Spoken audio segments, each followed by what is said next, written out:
Happy Super Bowl Day, and here's the first of 14 snare drum solos by John S Pratt in his acclaimed collection, 14 Modern Contest Solos for Snare Drum.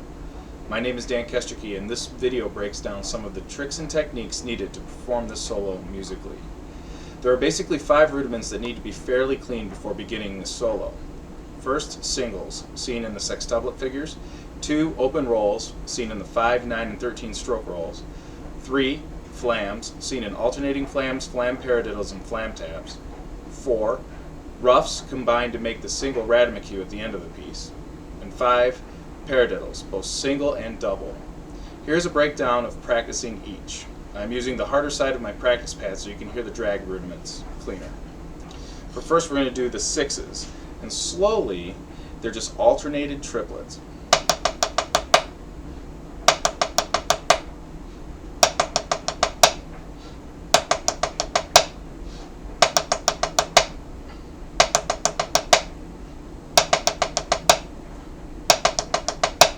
You can see the first 6 in the first line of the piece.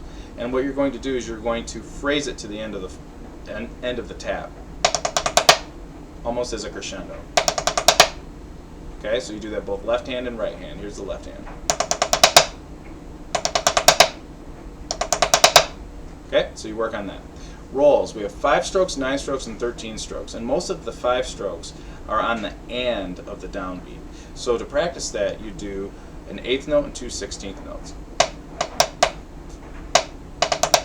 And the roll has to be very, very even and clean. So again,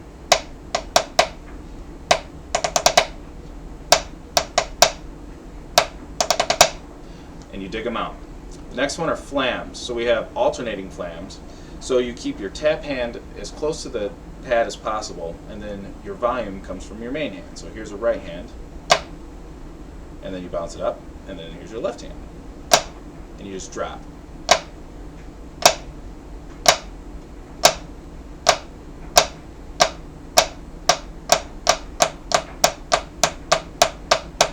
So you're getting even flams all the way through.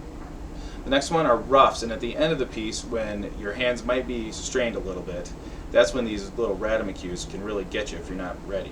So when you practice them, it's just like a flam. You want to get 2 even strokes at the bottom and a tap.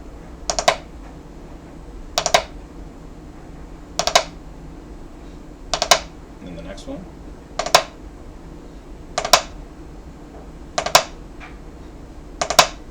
And then when you do the ratamacue, it's really slow.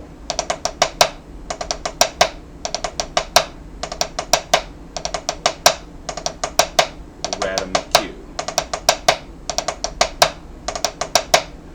And then finally the paradiddles. And what I do is I put a little molar snap on the front of the paradiddles. And a molar snap is where you kick your elbow out, your hand comes up, and it comes through.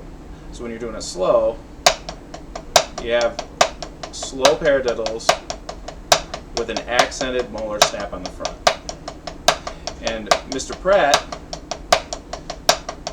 puts the paradiddles both on the beat and off the beat, so make sure you're watching those. So as you speed up,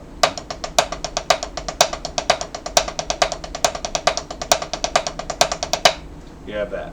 Then we have the double paradiddles.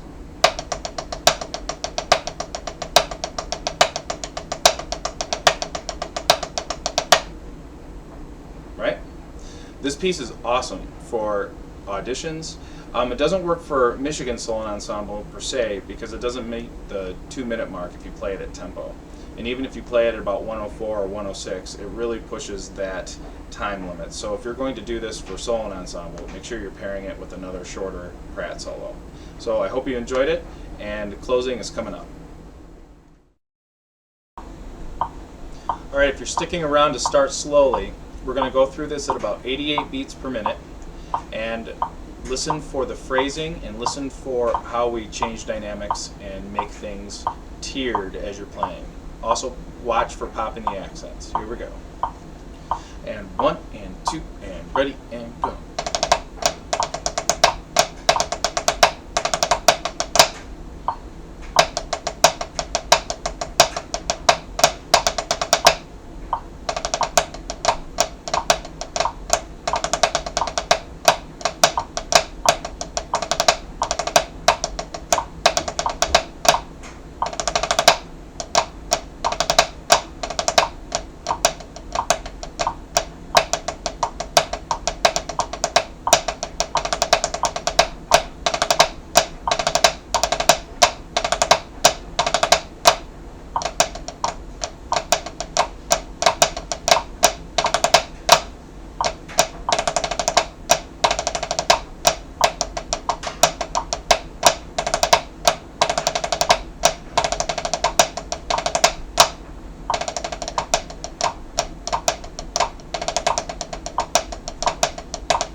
you go. I hope you could hear him.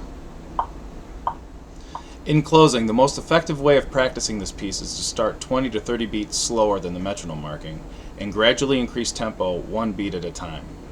Also, work to make your mezzo forte, forte, and fortissimo markings drastically different. This piece is a thunderous piece of music when put on a field drum, and subtlety is not necessarily desired. But adding that extra bit of dynamic contrast with clear accents will give the performer an added boost in audience appeal. Don't forget to swing it slightly so that there is a groove throughout. Good luck, thanks for watching, and we'll see you in the next lesson.